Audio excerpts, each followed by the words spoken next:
Welcome, brave souls, to the chilling depths of horror in detail. Today we are going to share werewolf horror stories. First story. The night I saw a werewolf at summer camp. Pardon my terrible storytelling skills. Never had them. I have never been a firm believer of the beyond. What I mean by the beyond is ghosts, monsters, demons, etc. It's just a bunch of bullshit to me. Don't get me wrong, it's fun to watch, but it's obviously not real. Well, that's what I used to think. You might think that's the most common hook ever, but just stick with me, okay? Anyway, I was around 11, and my mom just wanted to get rid of me for a week. She needed a little bit of alone time. She scoured the internet for summer camps, till she found the perfect one. Now, I'm not going to give out this camp's name, because I don't want them to get in trouble or anything. So I'm just gonna call it Camp Fucking Haunted as Hell. I'm terrified, because I was a kid that was never left home alone, and never left the side of my parents. So imagine being gone for a week. We were on the way to the summer camp, in the middle of Tennessee, and everything was completely and utterly terrifying. Not because there were monsters in the sky chasing the car while the cartel were after us and there were ghosts blocking the road. I just didn't want to leave. I'm pretty sure I cried, not gonna lie. I got there, and it was very strange. The site was an abandoned apartment building. Me and my urbex mind wanted to get in it immediately, but of course the counselors wouldn't let me. Little did I know the absolutely terrifying reason the apartment building went abandoned. But, in the beginning, being on that site was a dream. It had a beautiful garden, a little plaza with a kitchen, a pool, and even a massive storage room. We didn't stay anywhere close to the apartment building, though. We were all the way in the back. There were 2 cabins for boys and girls, and each cabin had 2 sections for 11 and under and 12 and older. I was put into the boys' younger section, which was terrible because everyone else was like 8 or something and was just screaming whatever the equivalent was to skibbity toilet, whatever that was back then. They also absolutely stank. Holy shit, I've been yapping, let's get into the scary stuff. We had this friend, let's call him Jack, and he was a CIT counselor in training. And he was the son of the owner of the whole darn camp, so he had tons of inside information. That night he tells us that 2 German women were murdered in the basement of that building in the 80s. The murderer was never found, but is assumed dead because of his old age at the time of the killings. Also, before that, all the way back in the 60s, there was a fire that wiped out most of the forest and even some of the apartment building. Most of the kids in my section of the cabin were terrified to go to sleep, but me and my friends, let's call them Mike in action, were very interested in this story. So interested that we ended up yapping about it at the girls' cabin, and then the whole camp knew that someone spoke. I'm not sure if Jack got in trouble, but we did. Someone told them that we were spreading it, and we were told not to talk about it. We asked, "Is it true?" And she came around with a big walk off. She just walked off. We basically knew that this place wasn't good news, and we were creeped. Also, the next day was a blood moon, so that kinda made it 10 times worse. That day me, Mike, my friend, let's call him Juan, and Jack all went for a hike on one of the many trails the camp had to offer. We found a strange totem pole-looking thing. It wasn't exactly a pole. It was more of just a 5-foot tall and 10 feet wide stone platform. It honestly looked like one of those graves you would find in New Orleans or something like that. It had many designs all over it, but one thing caught our eye. The largest design on the front was a 3D stone wolf head. Keep that in mind for later. This was also right behind the cabins. Also keep that in mind. We mostly just played around with it. We just hoped on top of the platform, and we even drew stupid shit all over it with one Sharpie. Eventually, around dinner time, we left to go to the cafeteria. Everything was pretty normal and fun till that night. We were lying in our beds when we heard a bunch of noises come from behind the cabin. What were these noises? Freaking howls, and not just one, like a whole pack, and it was coming from the platform that had a wolf head on it. When we thought back on what it looked like, it didn't seem too far off from a summoning platform. Not to mention a group of girls thought they saw a cult. I'm not sure. I don't believe those girls. Anyway, we made a bunch of theories like maybe there was a cult or that was really a summoning platform, and also the fact that the blood moon was the next day. Wolf plus moon usually means werewolf, but like I said, I did not believe in monsters, so I was a huge skeptic on that. The next day played out nice. Jack even let us into the apartment building. Action had one of those EMF readers, and Jack installed one of those spirit box apps on his phone, but none of it worked. The spirit box was speaking a different language, and the EMF reader only worked in the basement. That's when everyone had a holy shit moment. The murders happened in the basement, and that different language we are hearing? Yeah, that was German. Now, I don't believe those spirit box apps, but just the fact that it was German was kind of a huge coincidence.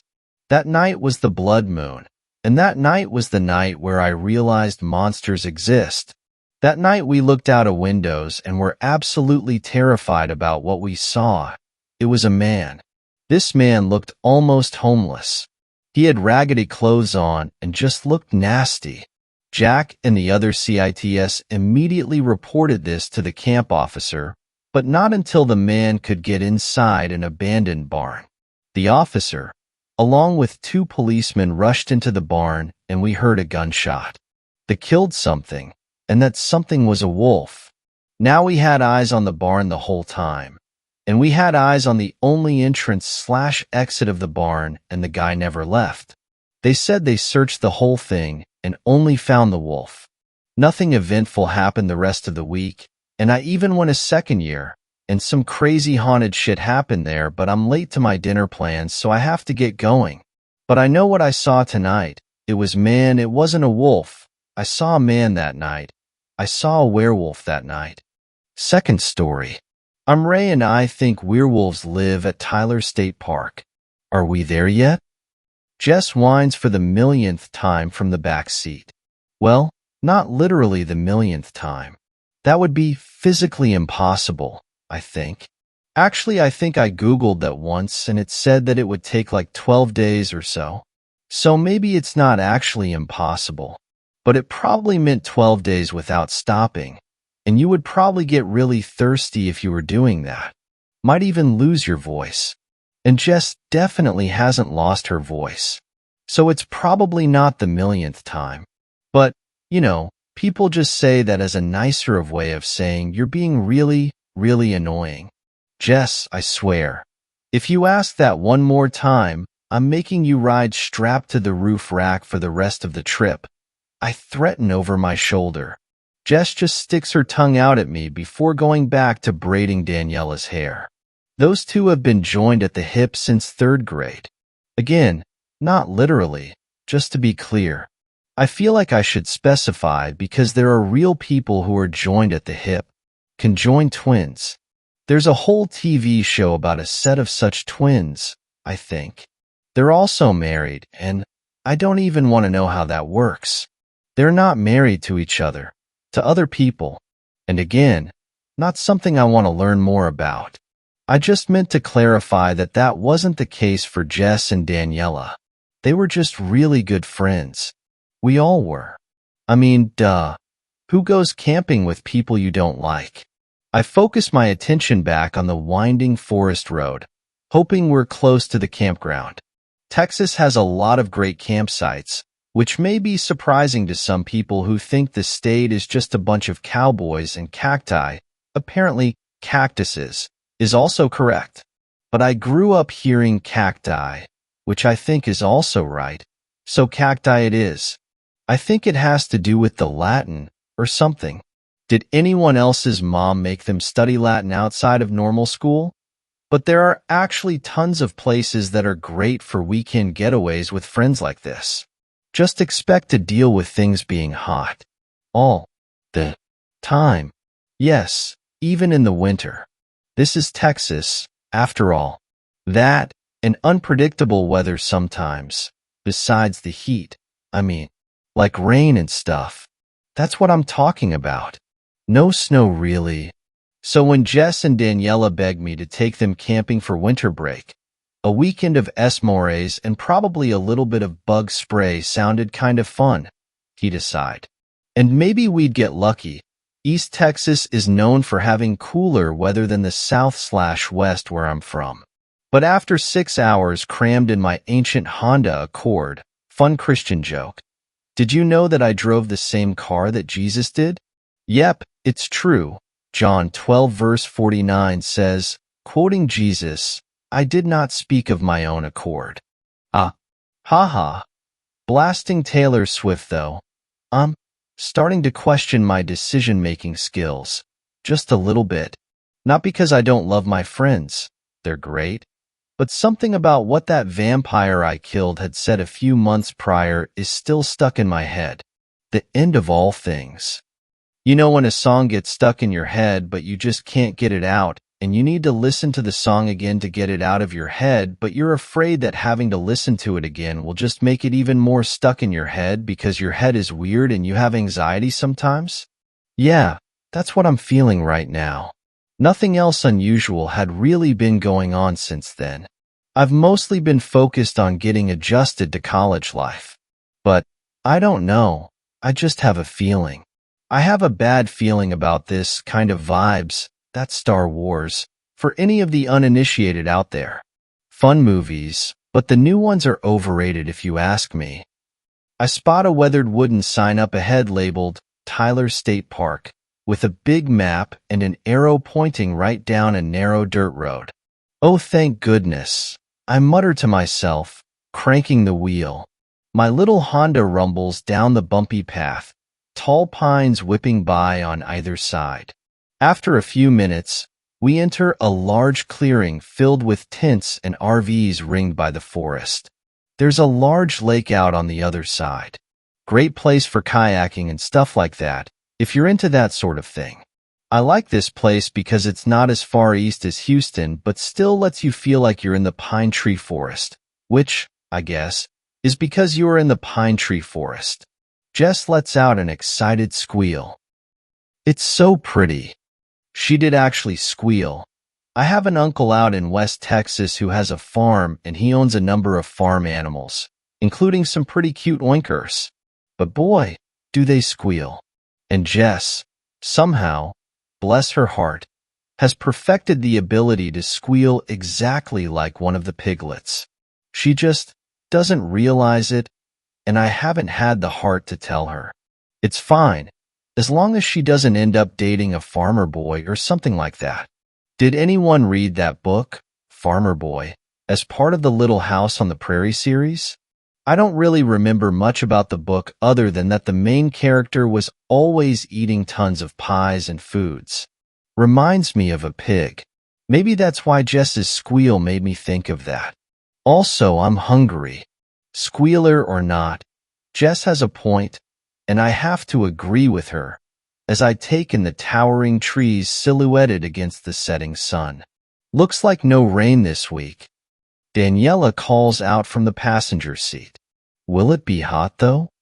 I grumble, still thinking about squealing pigs on a hot day. Ray, it's winter time. Of course it won't be hot. She replies, scrolling absent-mindedly through her weather app. No rain is a start. But really? That confident in no heat?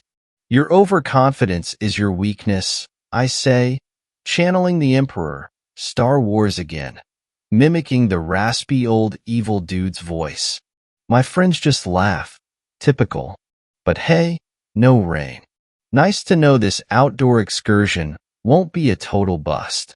I find us a decent site that isn't already occupied, park the car, and my friends help me pitch our tent as the daylight fades. Soon we have a cozy fire crackling away, the three of us huddled around it toasting marshmallows in preparation for our s'mores. Isn't it kind of funny how we say the fire crackles, and then we make s'mores and stuff, which have marshmallows, and you use marshmallows to make Rice Krispie treats, and the literal slogan for Rice Krispies is snap, crackle, pop? Daniela and Jess look at me. Jess rolls her eyes. Oh my God, Ray. You're so funny. She and Daniela burst into laughter. I grin, despite myself. They're used to my scatterbrained thoughts being live-streamed for them when we hang out like this. And yes, I did say trademark sign out loud when I said that. Come on, Ray. Tell us a scary story.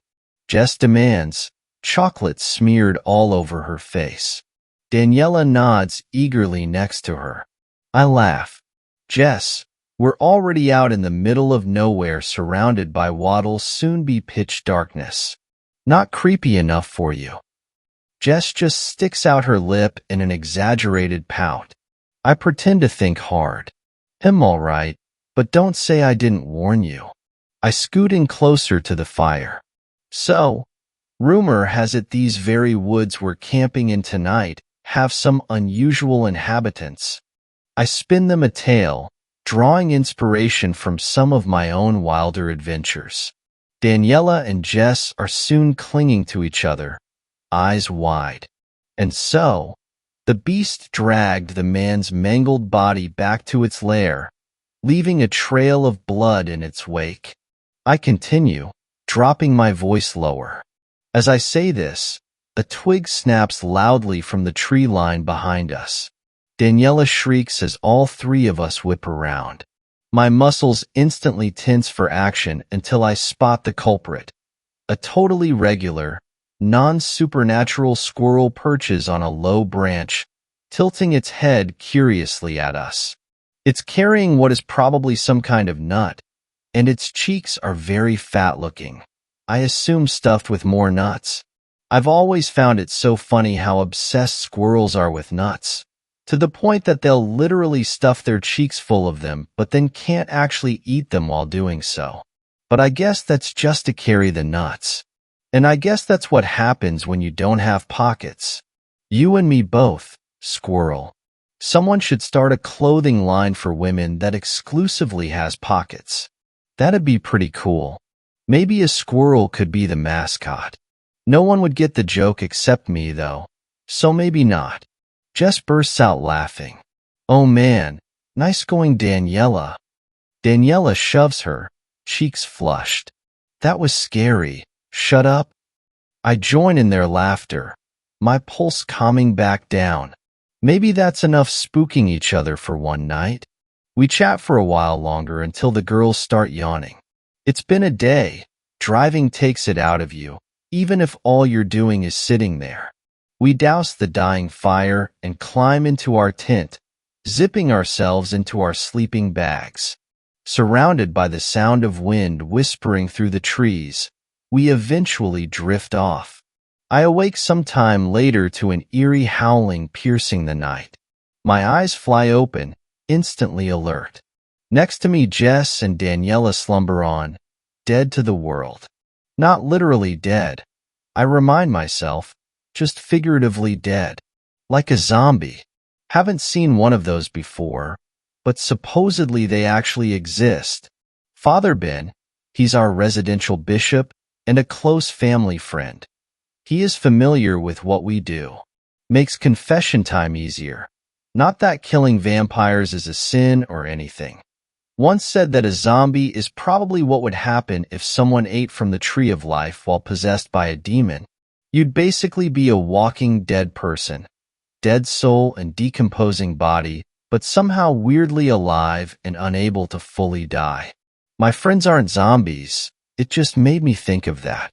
Heart pounding, I quietly unzip my sleeping bag and grab the compact crossbow I covertly brought, just in case.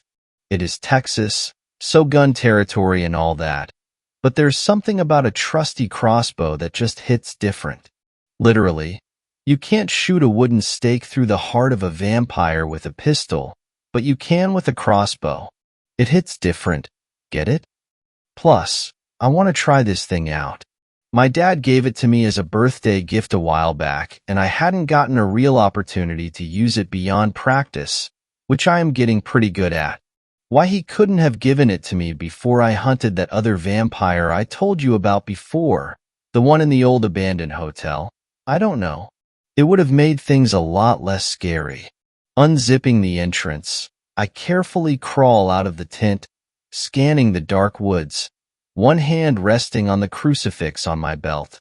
The howl sounds again from my left, closer this time. Too deep and guttural to be an ordinary wolf. Come to think of it, I'm not even sure if Tyler, Texas has wolves. Maybe they do. I should probably look that up next time I camp here. If there is a next time, of course. I creep towards the tree line, crossbow raised, and pull out a small but powerful flashlight I have fixed to the crossbow. About 20 feet into the forest, my flashlight beam illuminates something hunched behind a rotten log, fur bristling, fangs bared. It takes me a second to process what I'm seeing. I see the large canine muzzle first, wet saliva dripping from bared fangs. The creature has a large dog shape and size, but its eyes are burning red instead of what I would expect from a dog or wolf. Not literally burning, just like glowing. Its flesh ripples horrifically under the beam of my flashlight. My breath catches as I feel fear choking my throat. Could it be a werewolf? Were-dog? I've researched werewolves but never actually encountered one. I assume were-dogs could be real too. But why here and why now? Before I can ponder further, the beast lets loose a bone-chilling snarl and charges straight at me. So much for esmores and bug spray. I guess I was right about things taking a hairy turn. My heart lurches as I leap sideways, barely avoiding the snarling beast's snapping jaws. Whoa there, boy? I say uncertainly. Do you call were creatures boy or girl based on their human or animal form? I have no idea. Not that I had a chance to inspect its, Plus, who knows? Maybe they're gender fluid? Daniela is always saying that gender is just a social construct, but I wonder how that applies to a werewolf with probably no social skills. I put a pin in that thought for later since Fongface here keeps attempting to use me as a chew toy. I scramble up onto a nearby boulder, crossbow aimed steady in my hands. Down below, the creature prowls back and forth, its glowing crimson eyes following my every movement. I notice a strange symbol branded into its shoulder, still smoking faintly red. Some kind of occult marking? My mind races to try and place it. An alchemy sign, perhaps? Before I can puzzle it out further, Wolfie McChewstein braces on its muscular haunches to spring. I loose a bolt from the crossbow, striking the beast in the tail somehow. It yelps, more startled than injured, before rounding on me again with a ferocious roar. Yikes, sorry. I yell instinctively. Wait, what is wrong with me? I'm in mortal peril here. Stop being so polite. I think it just reminded me of when I went hunting once with my dad, and we found the perfect buck for dinner. I thought it would be so cool if I could show my dad how great of a shot I was. Except I hit the poor fool in the shoulder and didn't kill it right away. I felt so bad. But that was just a normal deer, not a were-deer. I wonder if were-deers exist. Regardless, now isn't the time for manners. I hop to another rock barely in time to avoid a swipe of its claws. Think, I tell myself, panting hard. Silver. I need silver to fight a werewolf. My hand jumps to my neck where my silver, and most importantly, pointy-tipped, crucifix hangs, and I come up empty. Crap. I took it off when I was showering, and we were in such a rush this morning that I left it in the bathroom at home. And of course didn't bring silver bullets or other blades. Rookie mistake. All I have are blessed oak bolts and a vial of holy water. The bolts seem about as bothersome as mosquito bites to this freakish hellhound. Maybe I could try exorcising it? Though, I've never seen symbols like those markings before. Could be something more ancient, something else. I rack my brain, wishing I paid better attention during Occult Studies 101 with Father Mike. He's some distant second-removed uncle, or what have you, who's both a priest and a family vampire, etc. hunter. But his class was honestly just not well taught. Remember, kids, just because you're good at your job does not mean you should be a teacher. The beast lets loose a bone-rattling roar of frustration as I leap just out of reach again. It braces to spring up the rock towards me, lips curled back to reveal rows of glistening fangs longer than my fingers. "Down, boy!" I shout in desperation, my fingers managing to wrap around the small vial in my pocket, popping the top off and splashing it with holy water. To my shock, the creature yowls in pain, smoke rising from its drenched fur. It staggers backward with a furious snarl, red eyes blazing. Maybe this thing isn't a werewolf after all? They usually don't react to holy water. But it sure ain't no ordinary wolf or dog either. I glance between the glowing symbol still searing its shoulder and the sizzling holy water dripping from its muzzle. Come on, think. Put the pieces together. There's something almost demonic about this beast. My eyes widen with sudden realization. Surely it couldn't be that easy. Matthew 8 tells of a situation where Jesus cast demons out of a man, and the demons possessed some pigs. The demons, for whatever reason drives demons to do anything, made the doomed oinkers jump off a cliff and into the ocean, where they drowned. Poor squealers. But the point is, demons can possess animals. It just is extremely rare, because what's the point? The limited mental capacity of a common beast just doesn't let the demon work as much evil as they could by possessing a human. Demon, dimidium. I cry out, commanding the foul spirit lurking within to release its hold on what I suspect to be an otherwise innocent forest predator. I guessed right. The possibly demon wolf, but still possibly Jacob from Twilight, shrieks furiously as I reveal my awareness of its true nature. Heart pounding, I steady the crossbow once more, mostly for my own confidence than anything else. There's just something about a sturdy crossbow that makes a gal feel confident in her abilities to expel hell's worst. All right, Fido, let's send you back to the pound. Eyes locked on the prowling monster, I begin chanting the banishing prayer under my breath. Banishing prayers for demons aren't complicated, but they don't really tend to work unless the subject of the possession is either bound with secure restraints, which is why it wouldn't have worked on Mr. Vampire for my last encounter, because the restraints help minimize the overall level of resistance they can give, or they're so mentally weak that you can utter the right prayer. And possessed animals definitely fall into the latter group, which is why any demon worth its salt won't possess an animal if at all possible. Still, it is one terrifying sight to behold. The demon-possessed wolf writhes on the ground, howling in pain as I finish the prayer. Black smoke starts pouring out of its mouth and nostrils. Gross. I didn't realize demons smell so bad when they exit a body. I haven't been this close before. Smells like rotten eggs mixed with skunk spray. One time when I was 12, my brother convinced me to help him make stink bombs to get back at the school bullies. We looked up how to do it online using stuff from my dad's garage. It involved mixing all these nasty chemicals that smelled so bad I almost barfed. David said real winners power through adversity or something like that. Easy for him to say with his shirt pulled up over his nose. Unfortunately, the stink bombs kind of exploded in our backpacks on the way to school because of the bumpy road we biked on. And yeah, you can imagine how well that plan worked. Anyway, where was I? Oh right, demonic wolf exorcism.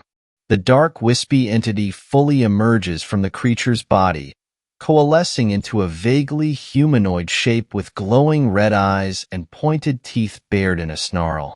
How cliché. Don't demons have any originality? The bargain bin villain/demon vibe is so overdone. I bet this guy doesn't even have a backstory or motivations beyond raw evil. I mean, he possessed a wolf for crying out loud. Begone, foul fiend! I shout, splashing the demon with holy water. It shrieks and dissipates into smoke, finally gone. The now freed wolf left behind blinks dazedly, then turns tail and races off into the dark woods. I breathe a sigh of relief, glad the innocent beast is free, and glad I didn't fatally wound it with my crossbow earlier. I guess Twilight fans don't have to riot over poor Jacob's untimely demise after all. I scanned the surrounding trees warily in case the demon wolf was just a distraction from something worse lurking in the shadows.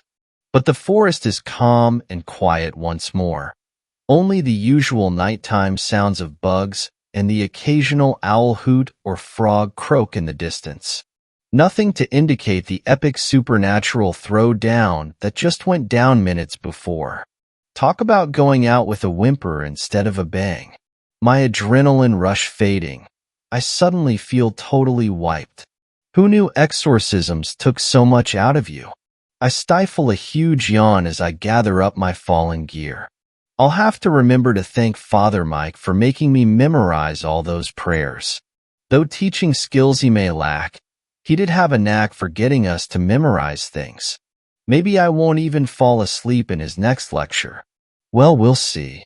Anyway, I'm ready to get back to that cozy tent and sleeping bag. This chick needs her beauty sleep. Another day, another foe vanquished. As I crawl back into my warm sleeping bag and drift back off to sleep, I can't help but wonder about the strange glowing symbol seared onto the wolf's shoulder. I try to visualize it in my mind's eye as consciousness leaves me. A partial circle with short ends coming off of the bottom part. Why does it seem so familiar? But it's lost to my dreams as I fade off into slumberland. Third story. I think I'm turning into a werewolf. Oh, my God, Sophie said, and fell back against the sheets, exhausted. I haven't been fucked like that since I was a little girl. I fell down next to her, panting as well, and laughed. Sophie, that's terrible. I grabbed the pillow from beneath my head and hit her with it, and her breasts jiggled. What can I say? You bring out the worst in me. She smiled beneath her messy hair, moist with sweat. Ha, don't I know it? I smiled back. You'll pay for that. Later. Sophie threw the pillow back, and it hit me in the face. We fell asleep, and when we woke up the evening had turned night. Damn, I said. Now my sleep cycle's going to be all messed up. Sophie got out of bed and got dressed. She slipped on her watch and looked at its face. Double damn, I'm going to be late for Lydia's party. She pulled her sweater over her head. I've got to run, dear, but it's been smashing as always. She bent down to kiss me and I kissed her on the lips.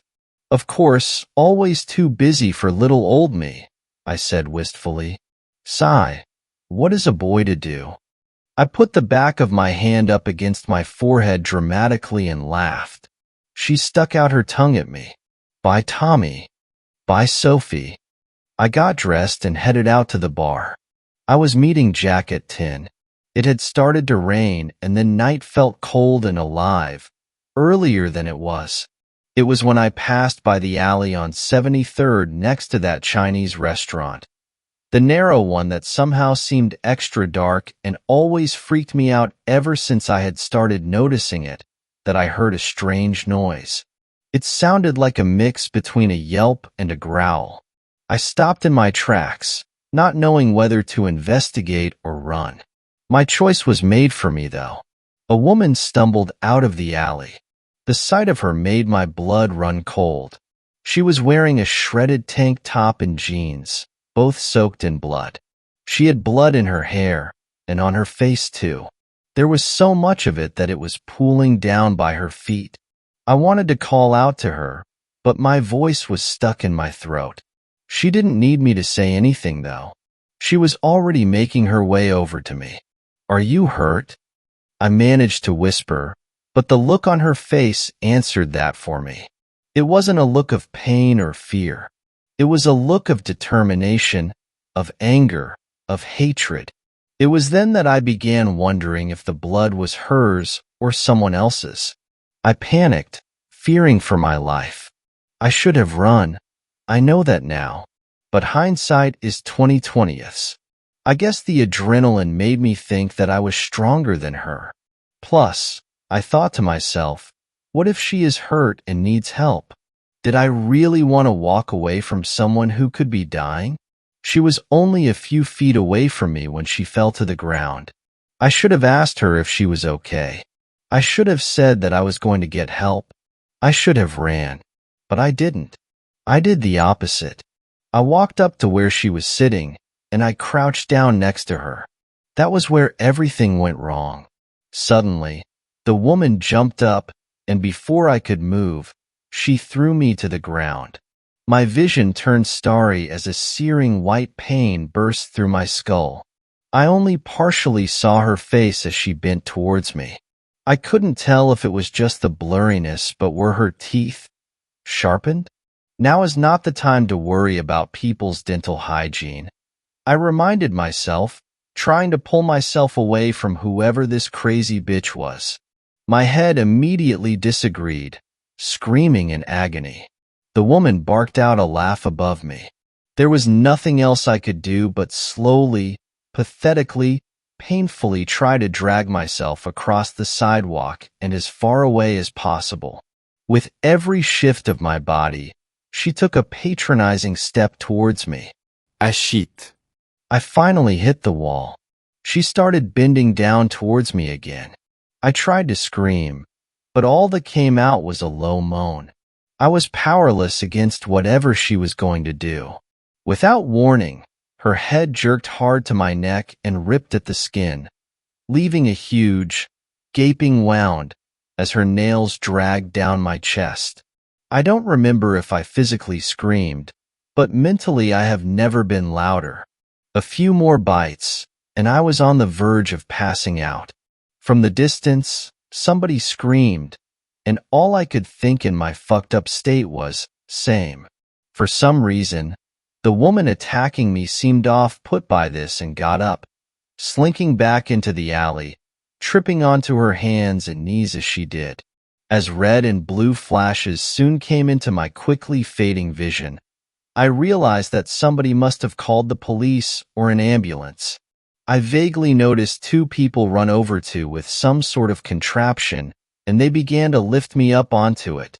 "There," I whispered, trying to point to the alleyway, but my arm falling miserably to my side.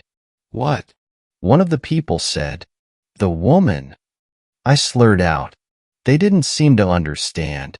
"It's all right, sir. We're going to take you to help." I kept trying to tell them who attacked me, but to no avail, as I passed out almost as soon as they rolled me into the ambulance. I woke up in a hospital bed with no recollection of anything that had happened the night before. Very slowly, the pieces started to fill in. I tried to sit up, but there was so much pain everywhere that I immediately collapsed again. Rendered immobile, all I could do was wait for someone to come check in on me. What felt like forever later, I noticed two people standing outside my door. I didn't recognize them, but I could recognize that they seemed to be arguing over something. Eventually, the man ran his hands over his face before quietly stepping into my room. "Tommy," he said, "good to see you awake." I'm Dr. Engelman. What? I couldn't manage any more words than that. I truly was exhausted. Yes, there are quite a few things to tell you. Would you like the good news first, or the bad news? Good news, I croaked out through a parched mouth and cracked lips. I saw his eyebrows raise a fraction as he ticked off a box that read, cognizant and responsive. He looked back up at me and saw my eyes on his clipboard, which he turned so that I couldn't read it. "Well, Tommy, the good news is that we saved your life." You will recover all your motor functions and mostly lead a normal life." He stopped talking and looked at me. "Bad news?" I croaked, drinking some water. "Well, not sure exactly how bad it is, or if it is entirely bad. There is quite a bit of cosmetic scaring from the animal attack, and once we get you fit enough to leave of your own recognizance, or a family member comes to get you, we can discuss some options in that respect. Now, the odd news. The animal that attacked you seems to have infected with what seems to be some sort of benign form of rabies." I sat up suddenly in shock. The doctor placed a gentle hand on my shoulder. "Tommy, please, relax." I said it was benign, which means we believe it is harmless. I was still skeptical, and Engelman could see it, plain as day, on my face. "We treated you while you were unconscious for rabies. That's part of the muscle soreness you're feeling, and it seems to have paid off. You're a lot better off than you were when they brought you in here 2 weeks ago." I dropped my water cup and found my voice again. 2 weeks. It made my throat raw. "What the? Please tell me you're fucking with me." Engelman gave me a sheepish look and explained. "You presented with swelling of the brain, and the bite was severely infected, and we thought it prudent to place you in a medically induced coma." I sat there and took in the news. I asked absent-mindedly for a phone to call Sophie or my folks. I called Sophie first. "Tommy," she exclaimed, "I'm already on my way with your parents." They called them. Then they called me as soon as you were awake. We chit-chat about how I was feeling and what all I couldn't remember. In less than 20 minutes, they all three burst into my room. It hurt to talk. Not much had changed since I was attacked. I was a missing person for a few days before everyone was sorted out. Then I asked Soph to close the door. "Listen, it wasn't an animal. It was a woman that bit me." They looked at me sideways. "Tommy," my mother cooed, "I think they would be able to recognize if it was a person." Soph sat her hand on my head. I shook it under her fingernails for a refreshing scratch. That simple action soothed me. Ever since waking up, it had felt like my head was being split slowly in half. It felt like every muscle I had was stiff and sore. I had constantly felt on edge, and the attack from 2 weeks ago flashed through my mind. I could still see the woman's hunched back, the mania in her eyes, her jagged teeth. Wait, was it really a woman? My mother had a point. Maybe the doctors were right. Maybe it really was a rabid animal that had attacked me. My head pained me. My vision swam. I didn't know anymore. All I knew was that I felt happy with Sophie there, scratching my head. "Everything's going to be all right, babe," she said. I closed my eyes. Thanks. Thanks for coming here so quickly." "It's fine," Sophie said. "You should really be thanking Dr. Engelman and the other doctors here. They saved you. We were scared to death, Tommy. We thought we'd lost you. I spent about a week here, waiting by your side." I'm sorry. "Fuck, I'm so sorry." "There's nothing to be sorry about, son," my father said. "None of this is your fault. We're just glad you survived. The others weren't so lucky." "The others?" I croaked.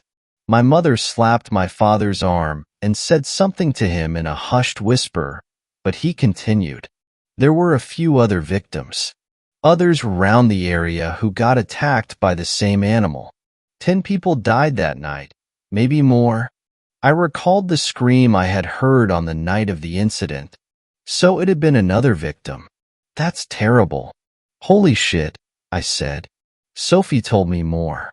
"Word is that the doctor and his team proposed the same coma treatment for the others.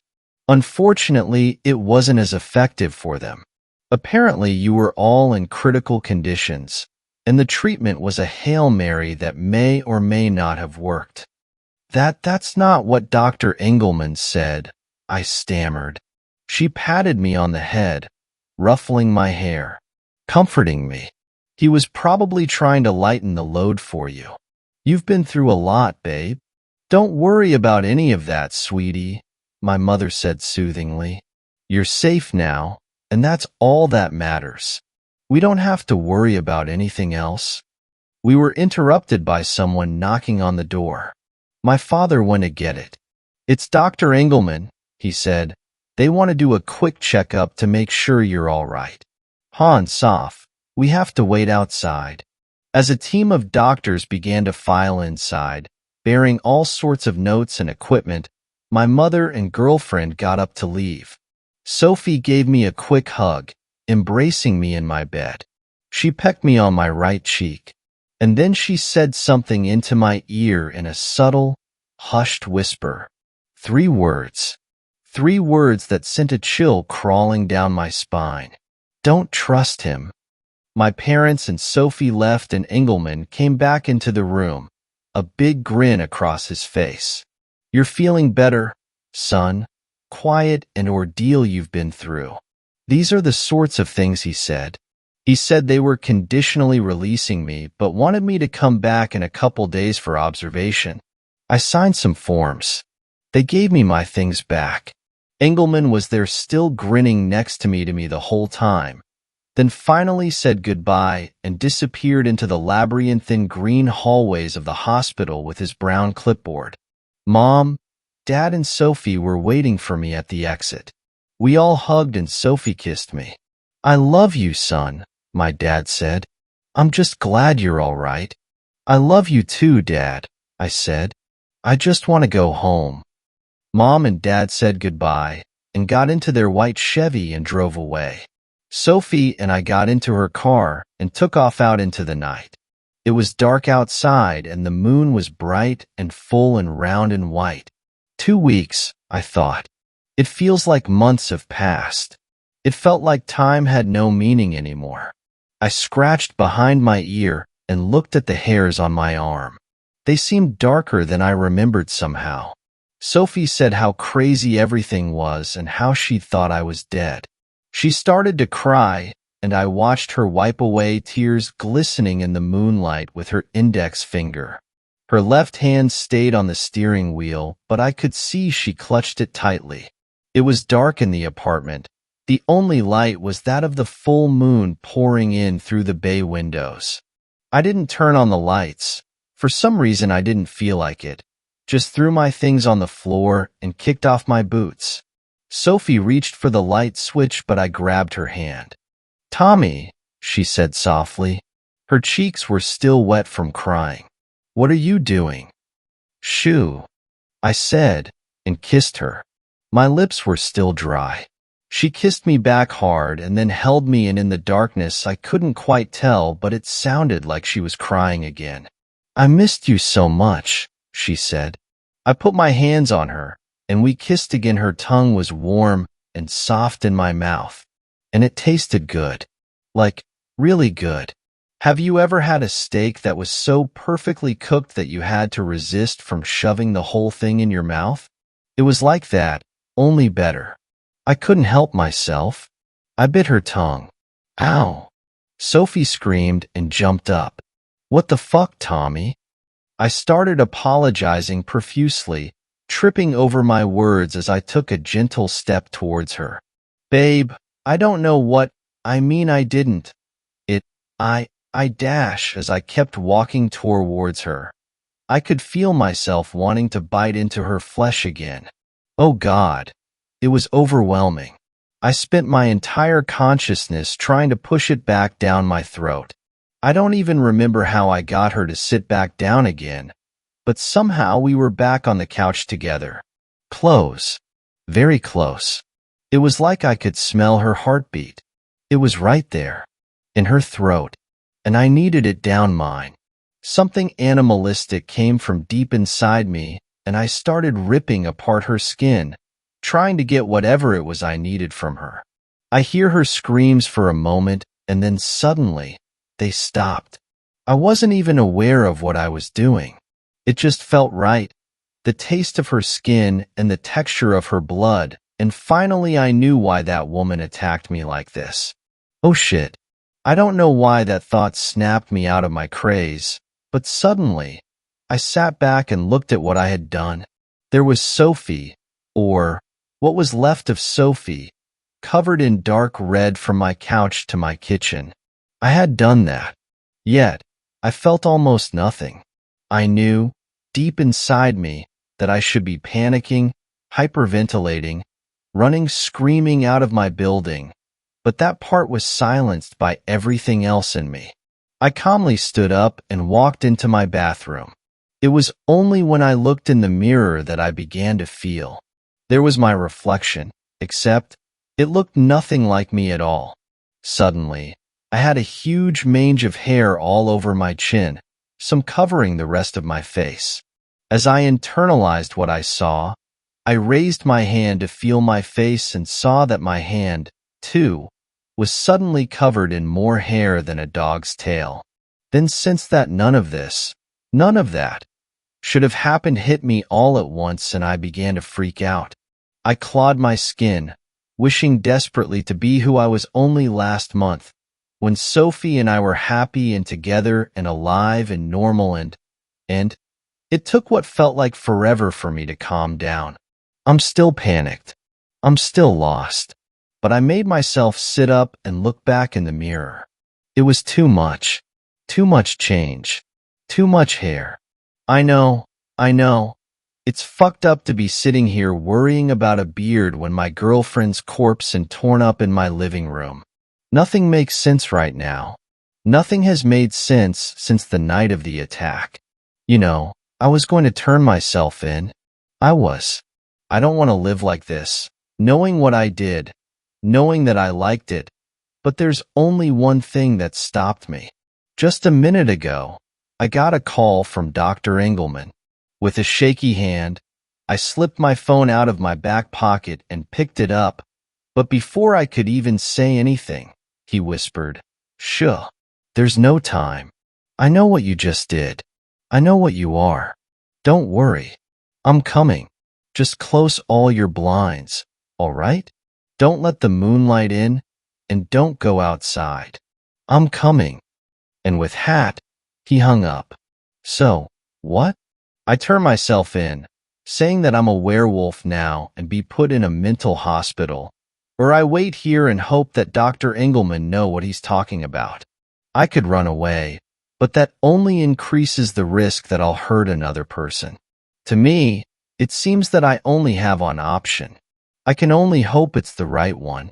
Still, as I sit here, waiting, Sophie's words keep playing in my mind, like she was still whispering them into my ear at this very second. Fourth story. I'm a werewolf, and I'm afraid of my human girlfriend. I think I wanted it at first. Being a werewolf was such a chaotic, wild experience, constantly hanging on the edge of control, staring into the chasm of instinct and impulse, seeing how long I could teeter on the border of sanity. Melissa represented caution, discipline, and control.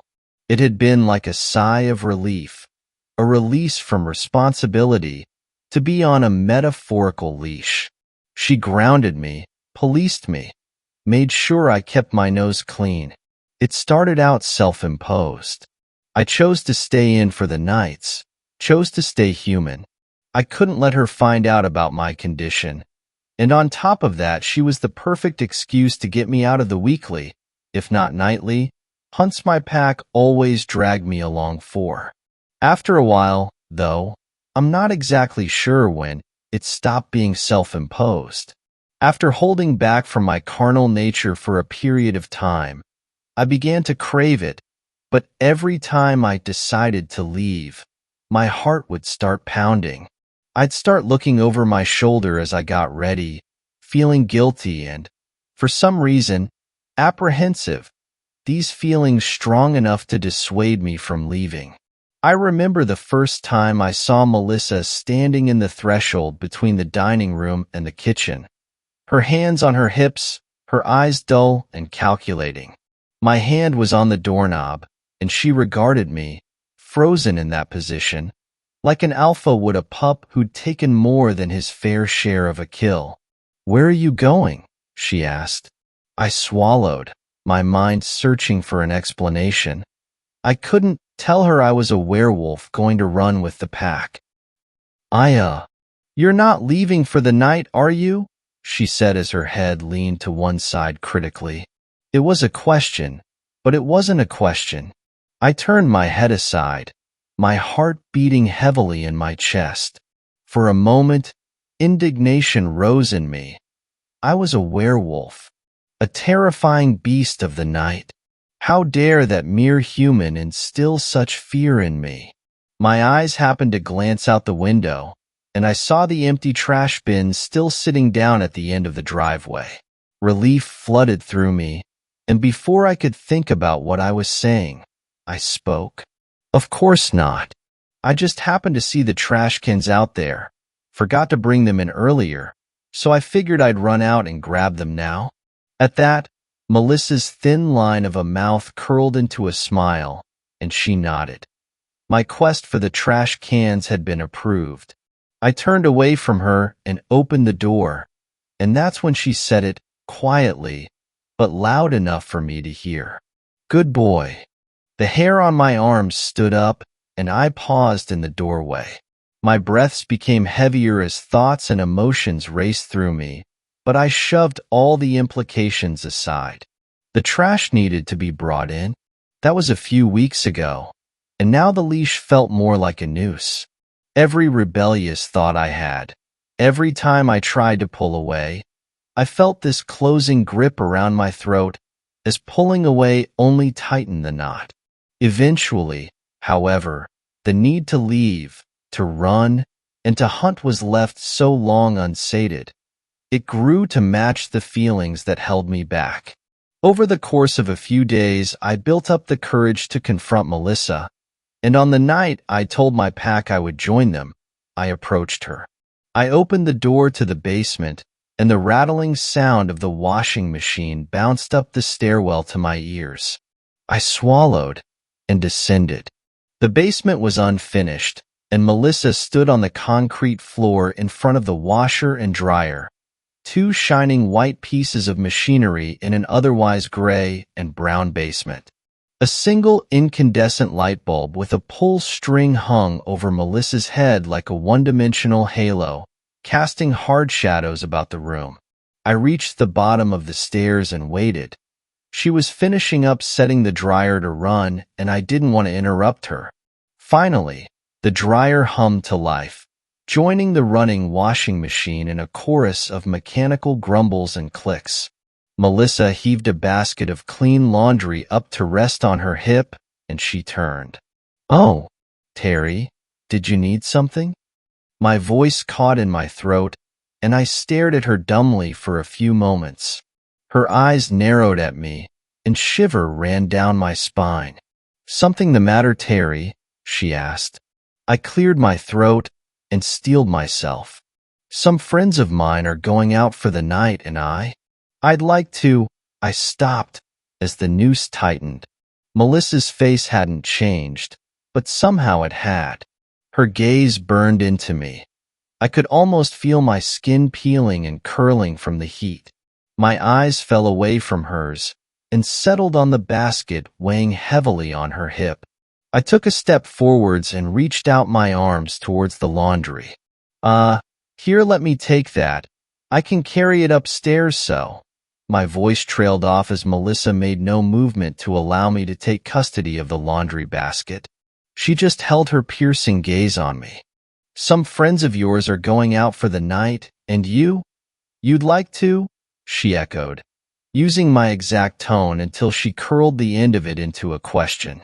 My head dipped submissively, but I pressed on. I'd like to, I swallowed and furrowed my brow. No, my words would not be a question or a request. I raised my head to meet her gaze. I'm going to head out with Ash. And you're telling me this at 9:30 at night? She asked sharply. My gut twisted.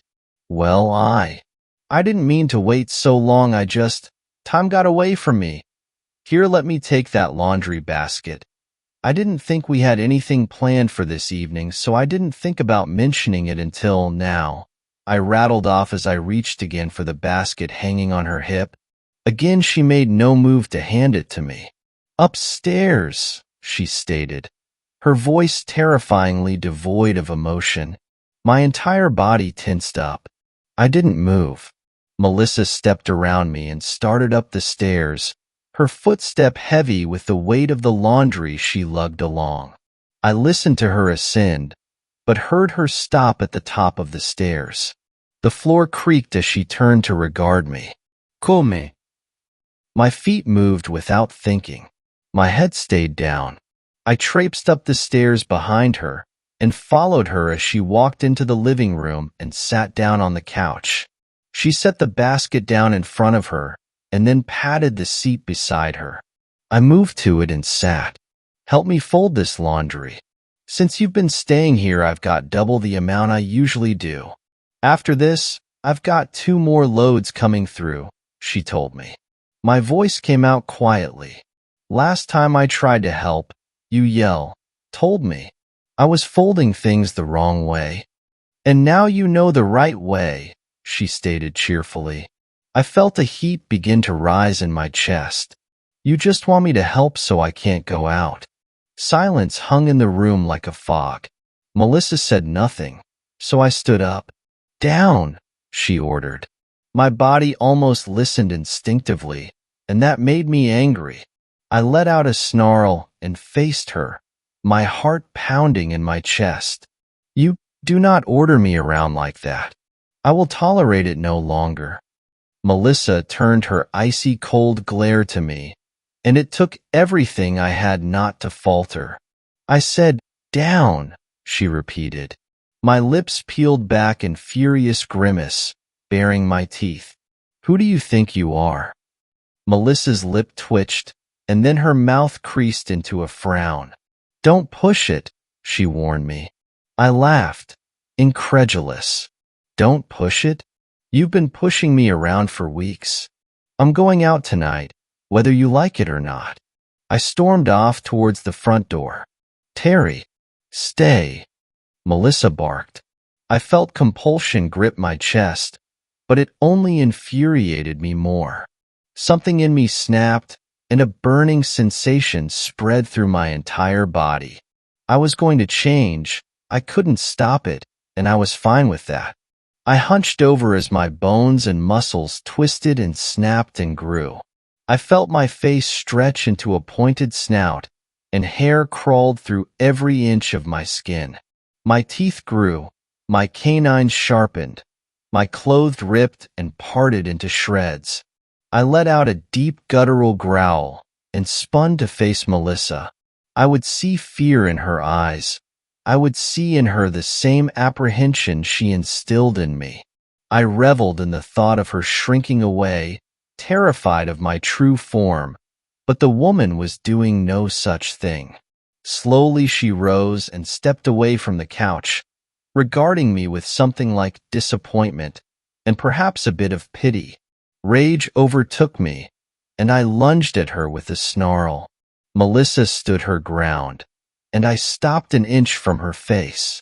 There was no fear, no apprehension, no sense of mortal danger from her.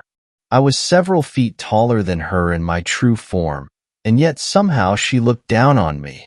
Her shape didn't change, but in my head, she grew. She grew bigger than me, and she was stronger than me. That's what her eyes said. That's what her posture told me, and I could not bring myself to argue. "Sit," she commanded, her face twitching into a moment of a grimace as she spoke. My jaw snapped shut, and I fell to my hindquarters. Melissa's hand curled into a fist, save her index finger which pointed to the ground. "Lay down." Defeated, I let out a slight whimper as I willingly collapsed to the floor, placing my chin on the ground at her feet. "Now, stay," she bid me, a hint of irresistible softness entering her voice. I stayed there for a few moments and did nothing but breathe. Melissa slowly lowered herself into a squat, and her hand rested upon my head. Her knuckles curled, and she scratched through the fur between my ears. "Good boy," she cooed quietly. I felt my body relax, and a euphoric sensation spread through every inch of my being. And I had never been more afraid. Fifth story. I'm a park ranger and my job is to sedate a werewolf every night. It doesn't matter where I'm employed as a park ranger. What does matter is my secret job, the thing that I do when I'm off the grid, so to speak. A werewolf started appearing about 6 months ago, and I'm still not sure why. At first, we got calls from visitors saying they encountered grizzly bears, or something approximating one, deep in the forest. For the first few months, we got maybe a dozen calls. After that, things really started to ramp up, daily or rather, nightly sightings. Despite that, no one could really get a good look at the thing everyone assumed to be bear. Then my boss showed up, a man I rarely saw. He tossed a tranq dart gun at me and told me to head into the woods. Whatever you do, don't kill the thing. Based off the information we've been able to gather, this is no damn bear. Something possibly supernatural. Does this have anything to do with Elijah's disappearance last month? Something killed Elijah, and we never found the body. James only gave a slight nod, something that could be denied later if asked. The less you know, the better, Liam. Just take your truck and head into the woods. I'll mark the most recent sighting on your map, James said, crossing his arms and giving me a look that told me not to ask any more questions, but I couldn't help myself. Guess some weird government agency is involved in this if you're telling me not to kill it. You'd think the safety of the visitors would come first, I said, but James cut me off. Now, officially, that's none of our business, Liam. Just talking orders. You'd be wise to do the same. So I closed my mouth and got to work, loading my vehicle with some last-minute things I thought I might need. Food/water/binoculars. Then I got in the truck and drove down the winding road. I decided to not get on the walkie because I didn't want to alert James. My plan was this: pick up Bill, my partner in crime more or less, at his usual patrolling location, then head off to where the location James marked on the map and see if we couldn't tag team this thing. I caught Bill just sitting in his patrol truck, reading an Agatha Christie novel and smoking a cigarette. I remember him telling me how relaxing he found it. Being out here, not a care in the world, tending to his biological needs, the cigarette, and the needs of his higher brain, the Agatha Christie novel. Hey, Bill, we got a situation James wants us to look into. Bill looked up from his novel, mildly irritated. What kind of situation? Gotta trank something.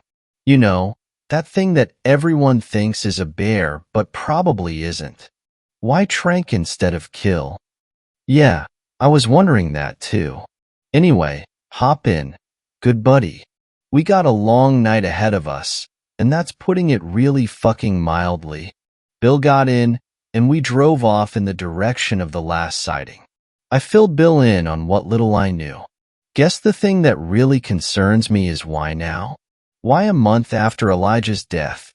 Bill asked, thumbing through the book in his hands, but not really reading it. That caught my attention too. I don't know the reason. I just know that something fishy is going on. Then that's when we saw it.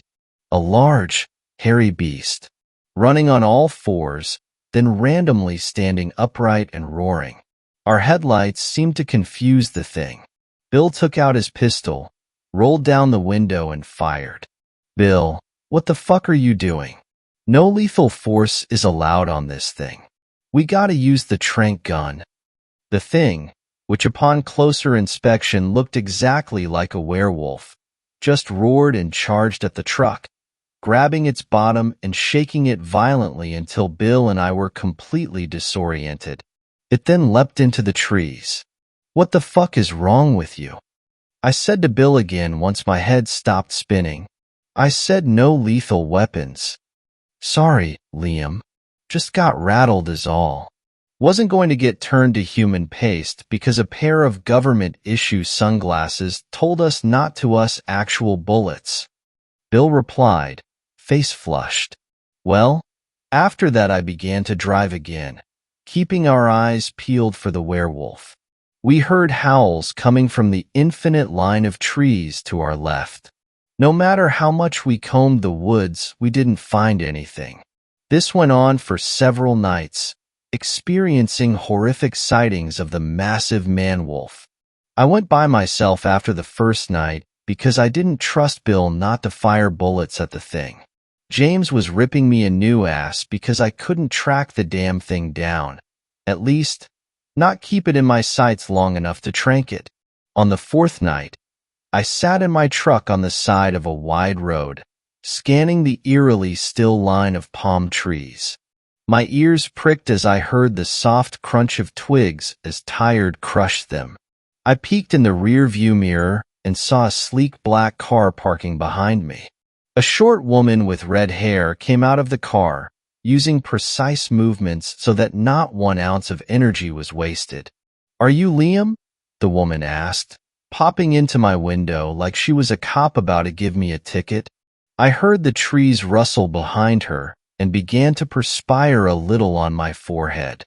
"I tell you that you shouldn't be out this way, ma'am, since we've had a few bear sightings out this way, but," I started. "I don't mean to be blunt, but I outrank park rangers." Again, not trying to be a jerk, just stating a fact. The woman seemed fairly young, and her smile sent a shiver down my spine because it was so emotionless. She explained to me what was going on. She worked for a government agency, one I hadn't heard before, and they had been working on a serum to reverse the transformation of the werewolf. They were hoping I could sedate the thing before it did any real damage, or chose to move on to an even broader wilderness. There has been a reason why this werewolf has been so good at evading you, and I'm not sure it has anything to do with it having preternatural abilities, the woman said. She finally introduced herself as Sarah Perkins. "Here, take this tranq gun. It comes with a special tranquilizer that will not only sedate the werewolf, but also hopefully reverse his transformation. It hasn't been tested on his kind, since we believe he is the only one of his kind that exists," Sarah said and handed me a much larger gun than I had, which had a small tube filled with yellow liquid fitted onto the top. She had one for herself too. We hurried into the woods, following the howls until I felt like we were dangerously close. Sarah scanned the environment, looking more vigilant than nervous. Okay, maybe a little nervous, but she hit it remarkably well. As for me, I was terrified, not afraid to admit that since I didn't have special government training to deal with a friggin' werewolf. The trees all around us began to rustle, and before I could really get my bearings, the massive hairy beast shot from the top of one of the trees and landed on the ground. My hands shook. I tried to steady my gun, except my nerves wouldn't let me. "Steady," I said, "steady." But I just couldn't calm my shaking hands. The beast slowly moved closer on all fours, fierce yellow eyes fixed on me. A pound of drool must have escaped from its jaws, hanging from them in thick, disgusting streams that made me want to vomit.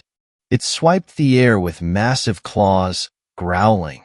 Just as I thought I was a goner, I heard the sound of a whisper whizzing by at about 100 miles an hour, landing in the beast's hairy, bulging neck. Without thinking, I fired my own gun. The dart landed in the thing's abdomen. It growled weakly and collapsed onto the ground. Sarah didn't waste any time. She ran toward the thing and placed a small chip deep into the fur of its right arm. "Tracking device," she said as its breathing slowed. The tranq/transformation dart did what she claimed. The beast began to shrink. The fur started to go back into the skin. It all happened so quickly that at first I didn't believe what I was seeing. I went over to the man, who shivered and rubbed his arms. The transformation had taken a toll on him.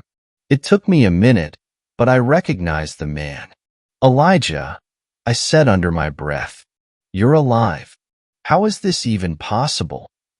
Well, congratulations, Sarah, a man's voice said from behind. You got to subject X first. You won the bet. I turned around. Bill, what is going on?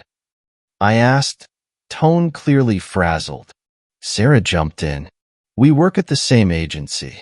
We had a little bet going. Whoever got to the werewolf first could do with it as it pleased. Kill it or trank it and put a tracking device on it. Of course, my way aligned with the agency's. Bill here is a renegade. Wants to eliminate everything in sight. Bill gave a soft chuckle. Well, guess I got what I want either way, Bill said, grinning and patting me on the back as he walked past me. He knelt in front of Elijah and seemed to pluck one of the remaining werewolf hairs from one of its forearms and put it in a small glass vial. Then Sarah and Bill seemed to be talking in code, and I couldn't at all parse what they were saying. Bill came up to me afterward. Okay, Liam, we better get out of here before that trank dart wears off. Looks like the serum's effects were only temporary. It'll completely change back into werewolf form in less than 15 minutes. Part of the transformation has already begun. The sedative will wear off in about 10 after that. But don't worry, we can track the thing with the device Sarah put on it. So we all left. Sarah in her sleek government vehicle, and Bill and I in our park ranger truck. You can't tell James that I work for a government agency that hunts a werewolf, he said. Now, I wanted to kill the thing, wipe it off the map, but Sarah had other plans. I have to respect the bet. I lost. She won. Which means that Elijah will be roaming the woods, and we have to track him every night, study him. After a while, once the agency has all the information it needs, it will either give a kill order, and I can deliver a bullet to the thing's brain, or it will come up with a serum that will permanently erase Elijah's werewolf tendencies. So, with Bill's help, I track Elijah every night, using regular trank darts to sedate him. We take hair and skin samples, put everything into stainless steel containers that get shipped back to a secret government lab. They are working on a serum just like Bill said, one which will be permanent. I've learned to accept Bill's new identity, aspiring werewolf killer. I'll deal with it when the time comes. I think I have additional problems to the fate of Elijah because I've gone to the workman's cabin, seeing Bill with those strange yellow eyes more than once. I'm not sure if he is a full-fledged werewolf, because he's been with me every night, and I just see him in his human form, except sometimes as we are driving along. I'll see his eyes turn yellow under the deep shadows cast by the moon. Something is clearly different. Did the sample he took from Elijah that night have something to do with it? I feel trapped in this situation. Bill seems something else besides human, and I can't abandon my post without making him suspicious. I also don't want to abandon my post because I feel like I have a duty to the visitors here to keep this werewolf at bay. And I do agree with Sarah, given the circumstances, I don't feel comfortable ending the life of a fellow park ranger. Bill's a relative newcomer, and I worked with Elijah for years before he disappeared. I don't want to give up on a fellow ranger.